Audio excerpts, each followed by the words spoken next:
Le nucléaire est dangereux dans la vraie vie. Il peut provoquer des cancers. Dans Minecraft, on est inoffensif. Les réacteurs, les manipulations sur les réacteurs sont strictement à reproduire que dans Minecraft et non dans la vraie vie. Si vous faites une fausse manœuvre sur les vrais réacteurs, ceci peut tourner au drame, c'est-à-dire irradiation d'une zone à plus de 50 km. Merci de votre compréhension. Regardez-moi tous les réacteurs qu'on va utiliser durant cette vidéo. Eh ben oui, c'est parti. On va travailler sur le nucléaire pendant une longue série. Eh bien bonjour tout le monde, j'espère que vous allez bien, car moi aussi ça va très très bien. Je m'excuse pour le lac d'absence, parce que oui, vous avez vu, ça fait un bout de temps, mais un très long moment que j'ai pas sorti de vidéo. Parce que j'ai essayé de vous sortir une vidéo sur le nucléaire. Pour l'instant, j'apprenais à utiliser le nucléaire.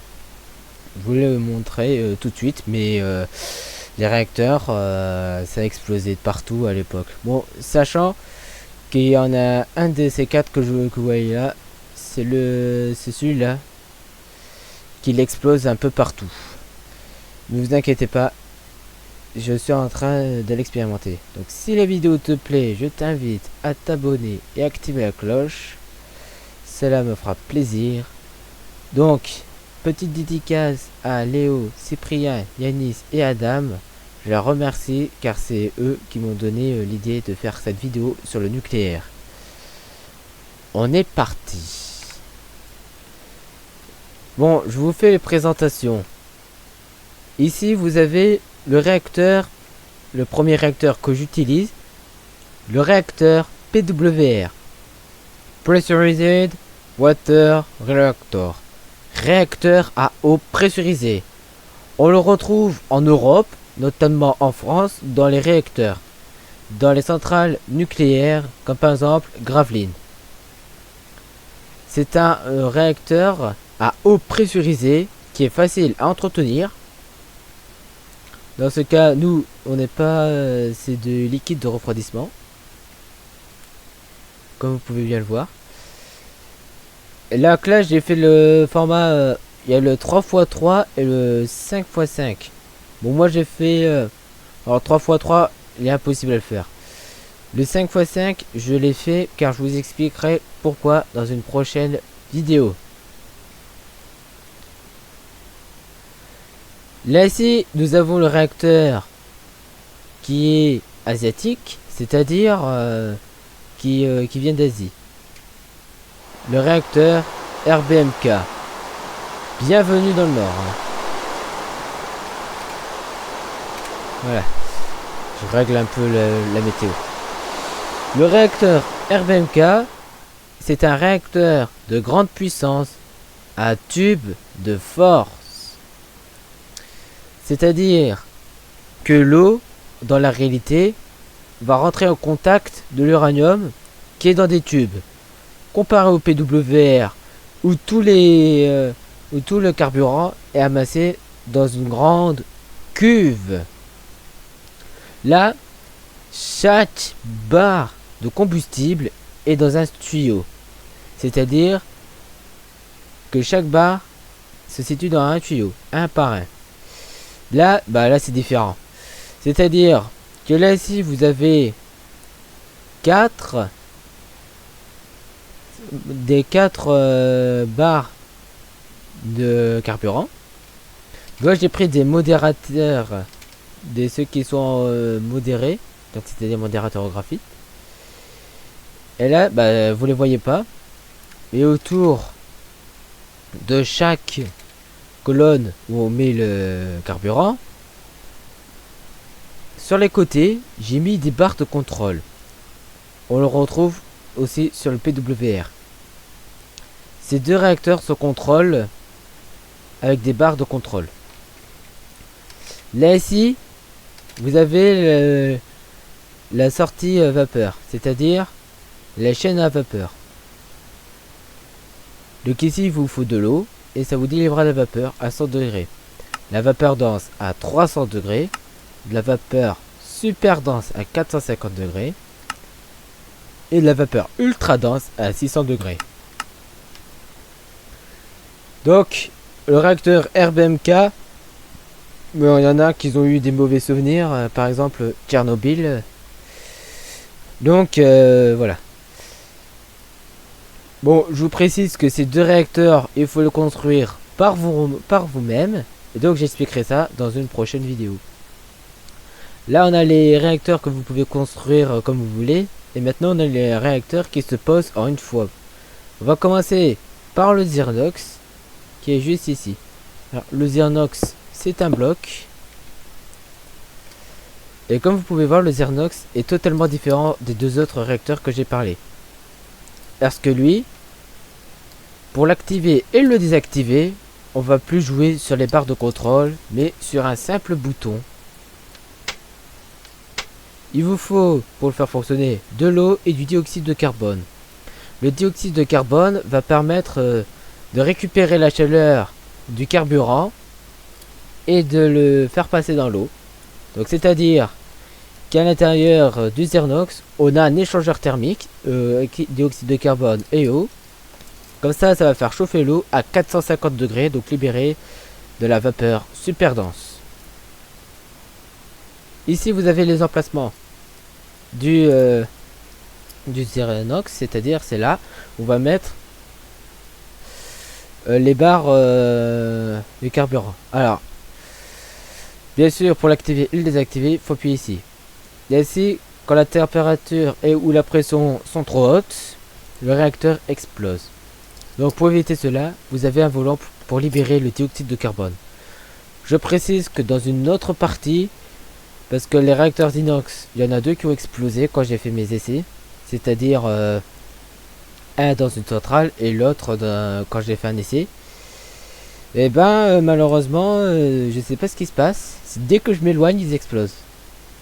Donc je vous explique. Sur le réacteur Zirnox, je fais un prototype pour l'instant, là en essai avec Open Computer,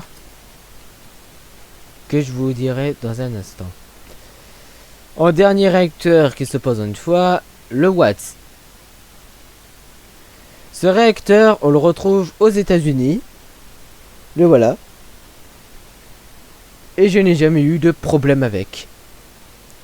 C'est-à-dire, comparé aux autres réacteurs, lui libère des boues vénéneuses, qui est polluant. Et je vous précise que pour les 4 réacteurs, chaque réacteur a ses propres carburants.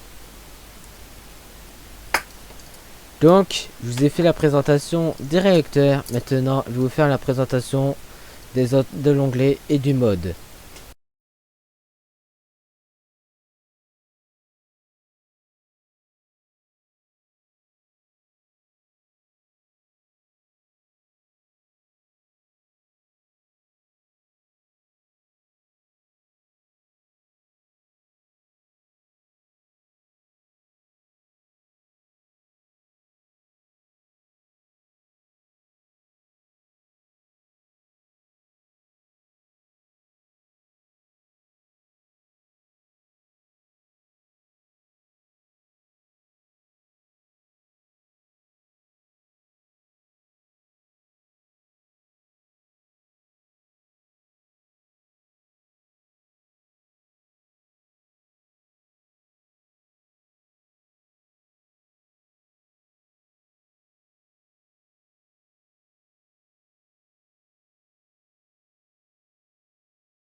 Donc là ici je vais vous présenter le mode. Donc, c'est un mode qui se répartit en 9 onglets.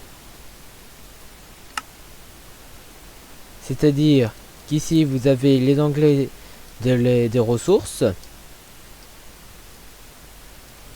Ici les machines, les items et le carburant. Que vous avez tous ici.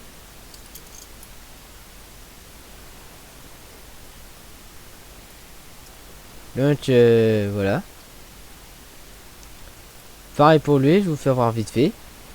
Vous avez tout ça. Donc il y en aura beaucoup à gérer dans les prochaines vidéos. Les templates de NTM, donc c'est-à-dire pour les fluides, les items, les machines, tout et tout.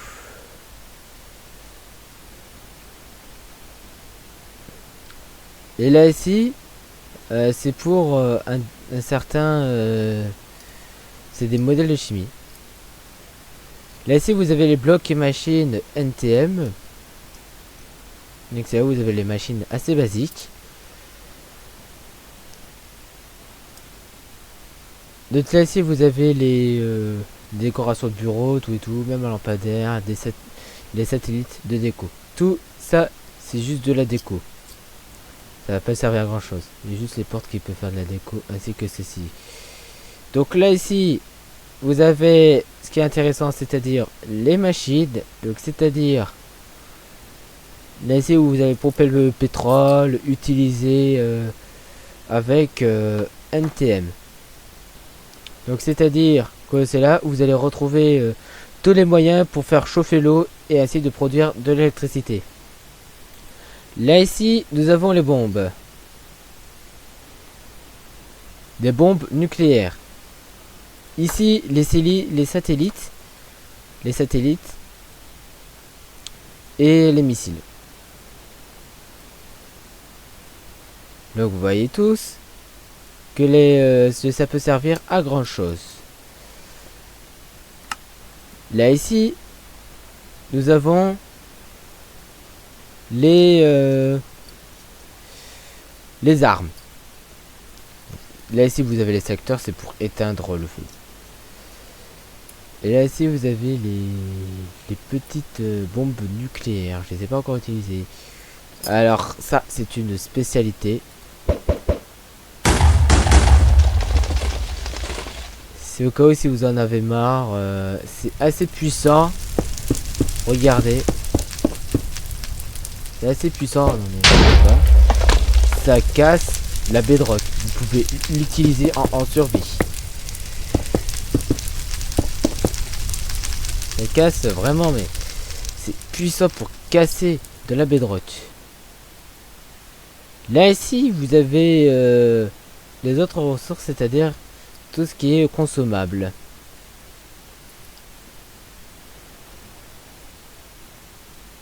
Ah ouais, à propos des cigarettes, donc j'en tiens une dans la main, je casse la bedrock, je dis adieu. On ne fume pas. Bon, on s'en fout de ça pour l'instant. Donc voilà, j'ai fait le tour. Alors, petite parenthèse, vous remarquerez que dans certaines vidéos, le son se coupe tout seul. Je trouve pas le problème pour l'instant, donc ça commence à m'énerver ce problème de son. Oh si, dans le nucléaire, pour fabriquer tout ce qu'il vous faut, vous pourrez aussi avoir besoin d'une grande machine que vous devez fabriquer vous-même. L'accélérateur à particules. Donc là, ici, ce que vous voyez juste ici, c'est un module. Là, ici, j'ai fait une extension. Donc là, c'est 2 modules. Ah oui, je vous fais voir le réacteur Watts qui fonctionne. Donc là, c'est un réacteur Watts en fonctionnement. Et là, voici les bouts qui cheval à grande vitesse à cause du Scrabble Jump. Scrabble Jump plutôt. Et ben ça va poser problème parce que je sais pas pour l'instant le traiter. Donc là ici vous avez à la sortie, si vous utilisez un liquide de refroidissement, vous aurez besoin d'un échangeur de chaleur et d'une chaudière. Ensuite d'une turbine et d'un moyen de refroidissement. Bien sûr, il faut les alimenter en haut. Je précise que ces ces machines-là que vous voyez là ne font pas partie du mode que je vous explique. Ils font partie de Immersive Railroading, donc un mode de train que je vous expliquerai plus tard. Donc, ensuite, vous avez aussi les réacteurs de recherche, qui est un moyen important, comme par exemple ici vous pouvez prendre le plutonium 238. Il vous faut un bac rempli d'eau, comme par exemple, voilà. Mais par exemple, je vais prendre du béton. Ces réacteurs de recherche nécessitent plusieurs trucs, c'est-à-dire qu'ils soient immergés dans l'eau. Alors, bien sûr, je vous fais voir l'élément que j'arrive pas à m'en débarrasser, le plutonium 240, quand je fabrique de l'U235.